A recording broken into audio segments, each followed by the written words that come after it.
One day, Ari and Bert were telling Peter Sam a spooky story. "Careful there, Peter Sam," said Ari, "because the ghost of Timothy might get you. He got one engine a long time ago, and that engine was never seen again. So, he might come get you next." Peter Sam was nervous. "Oh my," said Peter Sam. "That does sound spooky." "You're not a scaredy engine, are you?" laughed Ari. "Of course I'm not," said Peter Sam crossly. "Are you sure about that?" laughed Bert. "Yes, I'm sure," said Peter Sam crossly. Then Peter Sam puffed crossly away. Later, Sir Topham Hatt was talking to Peter Sam. "Peter Sam," said Sir Topham Hatt, "you must take the train of flour and sugar to the dairy tonight." "Yes, sir," said Peter Sam nervously. Then Peter Sam puffed nervously out of the shed. Peter Sam arrived at a junction where Rheneas was waiting. "What's wrong, Peter Sam? You seem worried," said Rheneas. "I am," said Peter Sam nervously.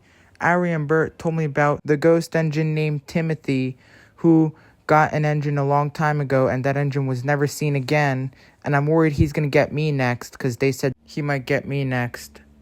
"Puh, that's nonsense," laughed Rheneas. "Don't listen to them, they're just trying to spook you." Then Rheneas puffed away. Peter Sam was still worried. "I hope Timothy's not real," he huffed nervously to himself. Then he rolled away.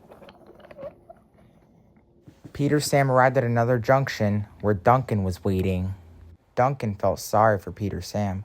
"What's the matter there, Peter Sam?" asked Duncan. "You seem very worried."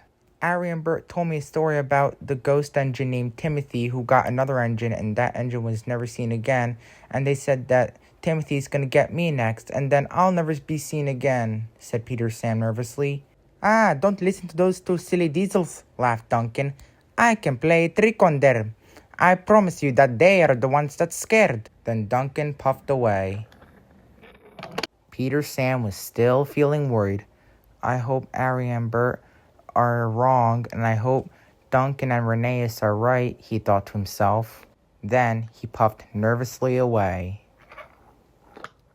Later that night, Peter Sam was puffing nervously along the countryside. "There's no such thing as ghosts. There's no such thing as ghosts. There's no such thing as ghosts," he huffed nervously to himself. Then Peter Sam saw two flatbeds moving, which were Ari and Bert pushing them back and forth. Peter Sam got frightened. "Oh no!" cried Peter Sam. "Ooh, Peter Sam, it's Timothy. And we're coming to get you. You'll never be seen again," chuckled Ari and Bert. Peter Sam got so frightened that he backed away as quickly as he can, that he didn't realize he was diverted into a siding where Skarloey was sleeping. Then Peter Sam bashed straight into Skarloey, and Skarloey bashed the buffers and came right off the tracks. And the loads went everywhere. Skarloey woke up with a shock. "Oh no, sorry Skarloey," said Peter Sam. "Are you alright?" "I think so," said Skarloey nervously. He was covered in sugar and flour. "Ha ha ha ha ha, what a scaredy engine," chuckled Ari and Bert. The next morning, when the two engines were back on the tracks, Sir Topham Hatt felt sorry for Skarloey and Peter Sam. "Are you alright there, Skarloey?" said Sir Topham Hatt. "Yes, I'm fine. Peter Sam got so scared that he biffed straight into me." "Don't worry, Peter Sam," said Sir Topham Hatt. "I know it's not your fault. It's Ari and Bert's fault. And for this, you and Duncan can get them both back." Peter Sam smiled his biggest smile ever. "Thank you, sir," said Peter Sam. Later that night, Peter Sam and Duncan played a trick on Ari and Bert. They both rolled the freight cars back and forth, back and forth, back and forth. "Ooh, Ari and Bert, it's the ghost of Timothy, and we're gonna get you. You'll never be seen again," said Peter Sam. This time, Ari and Bert got so frightened. "Oh no, Bert, it's Timothy. He's gonna come and get us," said Ari. "We must run," said Bert. Ari and Bert got so frightened that they both biffed into the flatbeds. "Ha ha ha ha ha, look who's a scaredy engine now," laughed Peter Sam. "Duncan, this was a good one. Thanks for your help."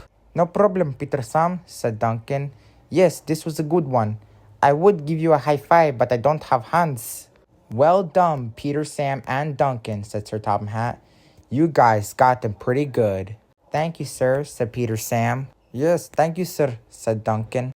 Then Sir Topham Hatt turned to Harry and Bert. Well, well, you two. Both of you should be ashamed of yourself. How does it feel to be spooked like that, huh? Yeah, I hope you learned your lessons, because that's how Peter Sam felt when you both spooked him. Yes, sir. I'm very sorry, sir, said Harry. We will never do this again, sir, said Bert sadly. Harry and Bert have a lot to learn. Don't you agree?